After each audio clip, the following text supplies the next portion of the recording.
Jogos de Tóquio, o Brasil foi eliminado no futebol feminino, mas Marta deixa a competição com um recorde. E você vai ver também. O Japão prorrogou o estado de emergência por causa da Covid. O Rio de Janeiro planeja a retomada de atividades a partir de setembro. A polícia investiga o que provocou o incêndio no galpão da Cinemateca em São Paulo. As temperaturas vão continuar baixas no sul e sudeste nesse fim de semana.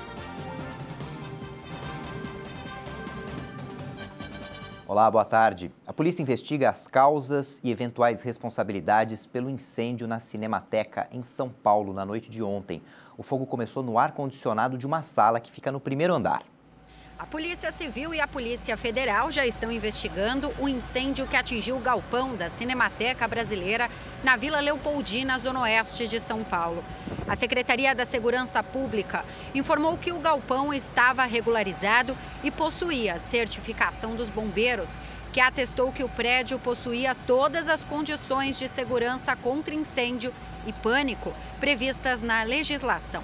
O local deve ser vistoriado e periciado pelo Instituto de Criminalística e a Polícia Civil vai prosseguir com as investigações para esclarecer as causas do incêndio. De acordo com o Corpo de Bombeiros, o fogo começou em um ar-condicionado de uma das salas de acervo histórico de filmes que fica no primeiro andar. O aparelho passava por uma manutenção feita por uma empresa terceirizada contratada. Uma faísca teria dado início ao fogo e a equipe não conseguiu controlá-lo. Em nota, a Secretaria Especial de Cultura lamentou profundamente o episódio. No prédio atingido pelo incêndio, ficavam 1 milhão de documentos da antiga Embrafilme. Alguns tinham mais de 100 anos e seriam usados na montagem de um museu sobre o cinema brasileiro. O frio continua no fim de semana no sul e sudeste do Brasil. A trégua começa só na segunda-feira. E a semana começou e vai terminar gelada no sul e no sudeste do país. A massa de ar polar só deve dar uma trégua a partir de segunda-feira, com uma leve subida gradual das temperaturas. Na próxima semana, a previsão é que a massa de ar frio já vai enfraquecendo e as temperaturas comecem a subir aos poucos. O frio vai ficando cada vez menos intenso. Somente nas serras ainda podem ter novos recordes de baixas temperaturas. Nesta madrugada, as temperaturas foram muito baixas e muitas regiões do sul e do sudeste do Brasil amanheceram geladas. Em Santa Catarina, a temperatura ficou abaixo de 8 graus negativos pelo segundo dia seguido. A cidade que registrou a menor temperatura foi Urupema, na Serra, com 8,5 graus negativos às 6 horas da manhã. Em São Paulo, a temperatura também ficou negativa no extremo sul da capital. Os bairros de Engenheiro Marcilac e Capela do Socorro registraram 2 graus negativos nesta madrugada. Com o aumento da taxa de vacinação, a cidade do Rio de Janeiro planeja uma reabertura das atividades. A Prefeitura do Rio de Janeiro planeja a reabertura em 3 etapas a partir de 2 de setembro. Nessa data, a Prefeitura espera ter 91% dos adultos vacinados com a primeira dose de alguma das vacinas contra a Covid. O plano é que no começo de setembro sejam liberados eventos em locais abertos e permitir 50% de público em estádios e danceterias, desde que os frequentadores tenham recebido as 2 doses. Em 17 de outubro, a Prefeitura planeja liberar 100% de público nos estádios e danceterias, exigindo esquema vacinal completo.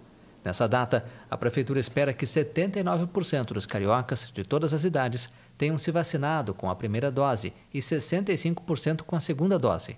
Já em 15 de novembro, quando 75% dos cariocas poderão ter recebido a segunda dose, a previsão é liberar a população do distanciamento social e do uso de máscaras, que serão obrigatórias apenas no transporte público e nas unidades de saúde.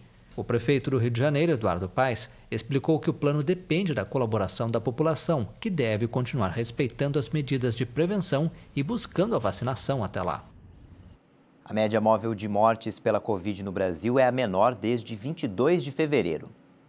Mais de 1.318 mortes por Covid-19 foram confirmadas em 24 horas. O total chegou a 554.497 vítimas. Também foram contabilizados mais 42.283 novos casos de um dia para o outro, totalizando 19.839.000 diagnósticos da doença. A média de mortes por Covid-19 em 7 dias foi de 1.069 vítimas diárias, a menor desde 22 de fevereiro. Em comparação com a média de 14 dias atrás, a variação ficou 14% menor e aponta tendência de estabilidade. A média diária de novos casos está em 45.094, o que representa uma alta de 10% em relação aos casos registrados na média 2 semanas, e indica estabilidade. No mapa da Covid por regiões, podemos verificar que hoje 3 estados apresentaram alta nas mortes: Amapá, Espírito Santo e Piauí. Em estabilidade estão 8 estados. Em queda hoje estão 16 unidades da federação: Acre, Alagoas, Bahia, Ceará, Distrito Federal, Maranhão, Pará, Paraíba, Paraná, Rio Grande do Norte, Rio Grande do Sul, Rondônia, Santa Catarina, São Paulo, Sergipe e Tocantins. O Brasil já aplicou mais de 139.480.000 doses de vacinas até agora. Em um dia foram aplicadas mais de 1,5 milhão de doses. De acordo com o Ministério da Saúde e as secretarias estaduais de saúde, são quase 100 milhões de brasileiros que tomaram a primeira dose. Isso equivale a 46% da população. Mais de 40.360.000 pessoas tomaram já a segunda dose. O resultado representa 19% da população brasileira. A preocupação do brasileiro ainda é ter a maior parte da população imunizada contra a Covid. Segundo uma pesquisa realizada pela Confederação Nacional das Indústrias e pela FSB, 9 em cada 10 brasileiros querem se vacinar, mesmo que seu imunizante de preferência não esteja disponível. E 75% não têm uma vacina favorita contra a Covid-19. Um quarto dos brasileiros afirmam que não escolheram ou não pretendem escolher a vacina contra a Covid-19 na hora de se imunizar. A pesquisa Os Brasileiros, a Pandemia de Covid-19 e o Consumo indica que 75% das pessoas não têm uma vacina de preferência. 23% escolheram um imunizante favorito e apenas 9% dos entrevistados negariam a vacinação caso a única disponível fosse diferente da preferida. E quando se fala em estar imunizado, 90% querem receber alguma dose, independente da marca. Entre as pessoas ouvidas, 71% afirmaram não ter marca preferida, 19% têm preferência, mas não deixariam de tomar a vacina. E apenas 4% disseram que têm preferência por um fabricante e, por isso, deixariam de se vacinar caso o imunizante disponível não fosse o desejado. Cerca de 26% dos entrevistados consideram que a situação da pandemia da Covid-19 no Brasil é muito grave. E apesar da Covid ainda causar medo em 47% dos brasileiros, a população também está mais confiante em voltar a frequentar estabelecimentos comerciais. Cerca de 53% dos entrevistados acreditam que em 2 meses o número de casos e mortes provocadas pela pandemia de coronavírus no Brasil vai diminuir e apenas 4% acreditam que ainda vai aumentar muito. O levantamento da CNI do Instituto FSB ouviu 2.000 pessoas nos 26 estados e no Distrito Federal entre os dias 12 e 16 de julho. A margem de erro é de 2 pontos percentuais com um intervalo de confiança de 95%. A Prefeitura de São Paulo começou hoje a avisar a população sobre os imunizantes disponíveis para quem precisa tomar a segunda dose da vacina contra a Covid-19. O objetivo é facilitar a busca dos moradores pelo mesmo fabricante da primeira dose. O site da Prefeitura da capital paulista, de olho na fila, começou a disponibilizar a informação sobre onde encontrar o imunizante para a segunda dose da vacinação contra a Covid-19. Cada um dos 700 postos de saúde da cidade vai divulgar diariamente as vacinas disponíveis.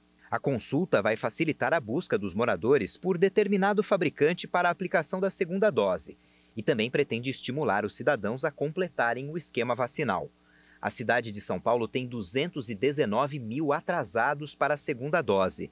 Segundo a Prefeitura, a população estava reclamando que não encontrava nos postos de saúde a mesma vacina aplicada na primeira dose. Apesar da divulgação, o imunizante disponível é apenas para quem já tomou a primeira dose. A Prefeitura não acredita que vai estimular a escolha dos fabricantes, mesmo porque o cidadão deve apresentar a carteirinha de vacinação para comprovar que deve receber a segunda dose. A lei municipal, sancionada pelo prefeito no último dia 27, também coloca no fim da fila os chamados sommeliers de vacina, que se recusam a tomar imunizantes de alguns fabricantes que estão disponíveis contra a Covid-19. Depois do intervalo, a gente traz o quadro de medalhas e você vai ver que o Japão prorrogou o estado de emergência depois de atingir 10 mil casos de Covid em um dia pela primeira vez. Até já!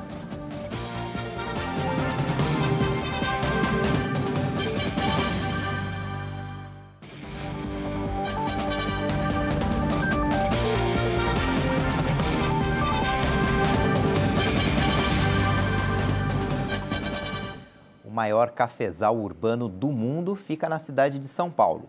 O Brasil, aliás, lidera o ranking de exportação do produto, que rende a segunda bebida mais consumida do planeta, logo depois da água. A senhora gosta de um cafezinho preto? Eu amo. Todo dia? Todos os dias. Você toma muito café por dia? Você toma café? É. Só de manhã. Eu só tomo de manhã. Gourmet, superior, tradicional, extra forte. Fresco, orgânico, certificado, artesanal, especial. Bendito seja o nosso cafezinho de todo dia. Mas de onde ele vem? Segundo a história, Kaudi, um pastor da Etiópia, foi quem descobriu o café. O café seguiu para a Arábia, onde foi mantido em segredo. Acreditavam ser uma planta medicinal. Depois foi parar no Egito e mais tarde na Turquia. Na Europa, começou a ser produzido na Inglaterra e Itália e se popularizou. Suíça, Holanda, Alemanha, França e Dinamarca. Longa trajetória até chegar aqui, no Brasil. E se eu te disser que hoje, ano de 2021, existe um cafezal urbano aqui, na cidade de São Paulo? Muitos paulistanos não imaginam e é realmente incrível. São 10 mil metros quadrados de área plantada, cerca de 2 mil pés de café desde 1950. E tudo isso em plena área urbana. Na década de 80, ele já fez parte de experimentos de controle químico e na medida que isso foi passando, hoje esse cafezal, ele existe como um projeto de educação ambiental e dentro dele a gente faz ensaios de controle biológico, manejo de pragas e a partir deste ano a gente vai começar também a fazer uma renovação do cafezal com outras variedades de café mais promissoras dentro do estado. O cafezal sozinho ele já desperta, né? Quando a gente fala que existe um cafezal de 1 hectare dentro do centro de São Paulo, já automaticamente isso já desperta curiosidade, mas o que a gente vai fazer ali, na verdade, é uma reforma geral. Os pés de café, a gente tem pés muito antigos, da década de 80, então, de certa forma, vai haver essa troca, essa substituição, e a gente também vai trazer variáveis novas, inclusive numa parceria com o IAC, a ideia é que a gente traga novos pés de café, e que ali a gente replique o que a gente está chamando de cafeicultura do futuro. São liberadas abelhas, é o que a gente chama de polinização assistida. No caso do cafezal, a espécie de abelha é a abelha sem ferrão, mas tem outras espécies também, inclusive algumas que produzem mel. E a ideia é justamente isso, que a gente tenha mais flores sendo polinizadas e, consequentemente, um café em maior quantidade e melhor. Você sabia? O café é a segunda bebida mais consumida do mundo. A primeira é a água. Mais de 400 bilhões de xícaras de café são servidas diariamente. Os Estados Unidos é o maior comprador de café do mundo. A Finlândia é o país que mais consome café. Nós crescemos, de fato, 1,3%, depois de 2 anos consecutivos sem crescimento. Se a gente separar os nossos associados, nós crescemos 2,19%. E se a gente colocar isso em números, o per capita, nós estamos a 4,79 quilos por habitante. Para ter uma ideia, isso significa mais ou menos 80 litros de cafés consumidos por habitante ano. O desemprego atingiu 14 milhões e 800 mil trabalhadores no trimestre encerrado em maio. A taxa de desemprego foi a segunda mais alta da série histórica da pesquisa, iniciada em 2012. A taxa de desemprego no Brasil ficou em 14,6% no trimestre encerrado em maio. Segundo o IBGE, a taxa representa um contingente de 14.800.000 pessoas buscando por uma oportunidade no mercado de trabalho no país. De acordo com o IBGE, essa foi a segunda maior taxa de desemprego da série histórica iniciada em 2012. A taxa recorde, de 14,7%, foi registrada nos 2 trimestres anteriores, fechados em março e abril. Já o nível de ocupação ficou em quase 49%. O IBGE destacou que este indicador está abaixo de 50% desde o trimestre terminado em maio do ano passado. Na comparação com o mesmo trimestre do ano passado, o número de desempregados aumentou em 2 milhões de pessoas. Já o número de pessoas ocupadas no mercado de trabalho aumentou em apenas 772 mil, o que é considerado uma estabilidade na estatística. O aumento da ocupação se deu exclusivamente puxado pelos trabalhadores por conta própria, única categoria profissional que cresceu no período, tendo registrado um avanço de 3% na comparação com o trimestre terminado em fevereiro.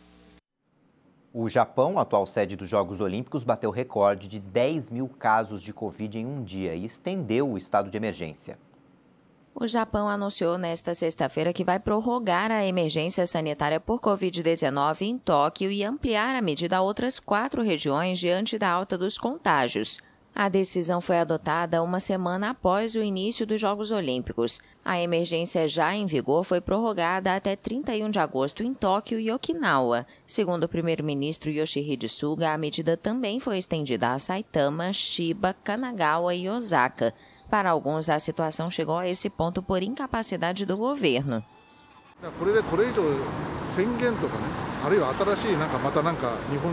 O Japão é bom em criar frases como estado de emergência, mas isso não é suficiente. Precisamos adotar medidas apropriadas. Acho que o fato de que estão decretando estado de emergência de novo mostra como o governo é incapaz. A realização dos Jogos Olímpicos era reprovada pela maioria da população, mas parece que a força do esporte já fez muitos mudarem de ideia.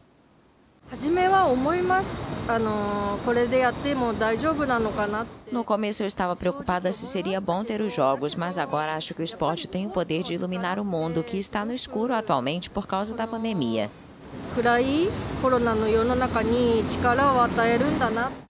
O Japão registrou nesta sexta-feira mais de 10 mil casos de coronavírus pela primeira vez. Também houve recorde de contágios entre atletas e delegações olímpicas, com 27 novos casos somente nesta sexta. Os números levaram as autoridades e os especialistas em saúde a advertir sobre o risco que implica a propagação da variante Delta. O surto no país asiático é pequeno em comparação a outras nações, com 15 mil mortos desde o começo da pandemia, mas apenas 1/4 da população está vacinada por completo. Falando agora dos resultados nos Jogos Olímpicos, no judô, o brasileiro Rafael Silva terminou a participação dele em 7º no individual. Ele foi derrotado pelo francês Ted Riner, campeão olímpico de 2012 e 2016, na categoria peso pesado. No atletismo, Alisson dos Santos estreou em grande estilo nos 400 metros com barreiras. Ele marcou 48 segundos e 42 centésimos na série eliminatória e avançou para a semifinal, que vai ser no domingo. Na natação, Bruno Fratos conquistou a vaga na semifinal dos 50 metros livre. O nadador venceu a 8ª bateria e passou com o 4º melhor tempo nas eliminatórias. Nos 50 metros livre feminino, a Etienne Medeiros acabou eliminada. Vamos ver como é que está o quadro de medalhas dos Jogos de Tóquio, dessa vez com uma boa disputa entre China, Japão e Estados Unidos. É a China que lidera com 40 medalhas no total, só que é quem tem mais medalhas de ouro, 19. Tem 10 de prata e 11 de bronze. O Japão, país sede, está em segundo com 17 de ouro, 4 de prata e 7 de bronze. Os Estados Unidos têm uma medalha a mais do que a China, 41, mas tem menos medalhas de ouro, 14 de ouro, 16 de prata e 11 de bronze. Os atletas da Rússia com 10 de ouro, 14 de prata e 10 de bronze. E o Brasil aparece na 19ª colocação com uma medalha de ouro do surf, 3 de prata e 3 medalhas de bronze. E olha, um adolescente paulista conquistou uma medalha de ouro na Olimpíada Internacional de Física, uma das competições estudantis científicas mais importantes do mundo. O Caio Augusto Siqueira, de 17 anos, foi o único brasileiro a conquistar a maior premiação na competição, que teve a participação de 76 países. Além de ser o único brasileiro com a premiação máxima, ele também atingiu a maior nota em participações do Brasil no evento que já tem mais de 50 anos. Depois de 2 anos de muito estudo em meio à pandemia, o jovem disse que deu o máximo e que se divertiu durante a prova. Parabéns por essa medalha de ouro. Essa edição fica por aqui e no YouTube você pode rever as nossas reportagens. Daqui a pouco tem outras informações com a Juliana Dariva. Tchau, boa tarde.